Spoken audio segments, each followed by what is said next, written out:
बांग्लादेश में हिंदुओं के खिलाफ अन्याय रोकने के लिए केंद्र सरकार को बांग्लादेश पर दबाव बनाना चाहिए। ऐसा निवेदन शिवसेना शिंदे गुट के अकोला जिला प्रमुख रमेश गायकवाड़ की अध्यक्षता में जिलाधिकारी के माध्यम से राष्ट्रपति, प्रधानमंत्री, केंद्रीय गृह मंत्री और राज्यपाल को सौंपा गया। बांग्लादेश में सत्ता परिवर्तन के बाद वहां अल्पसंख्यक हिंदुओं पर अन्याय बढ़ गया है। हिंदुओं के उद्योग छीने जा रहे हैं। महिलाओं और लड़कियों का घर से बाहर निकलना मुश्किल हो गया है। आम हिंदू नागरिकों के साथ साथ साधु संतों पर भी हमले हो रहे हैं। ये मामला बेहद गंभीर है और इस्कॉन संस्था के स्वामी चिन्मयानंद जी पर न सिर्फ हमला हुआ बल्कि उन्हें गिरफ्तार भी किया गया। अगर भारत इस संबंध में हस्तक्षेप नहीं करेगा तो ऐसी स्थिति और बढ़ेगी। इस कारण हिंदू भाइयों का बांग्लादेश में रहना असंभव हो जाएगा, ऐसा निवेदन के जरिए कहा गया।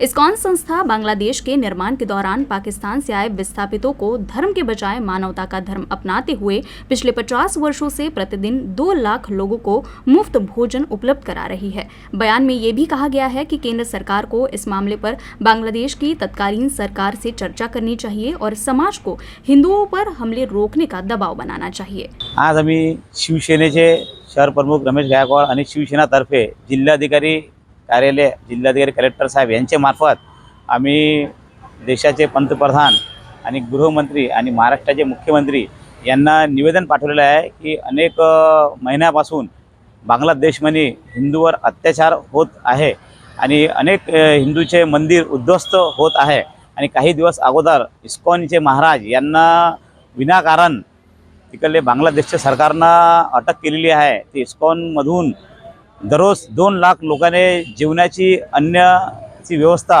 विनामूल्य इस्कॉनचे तर्फे बांगलादेशमध्ये करत आहे।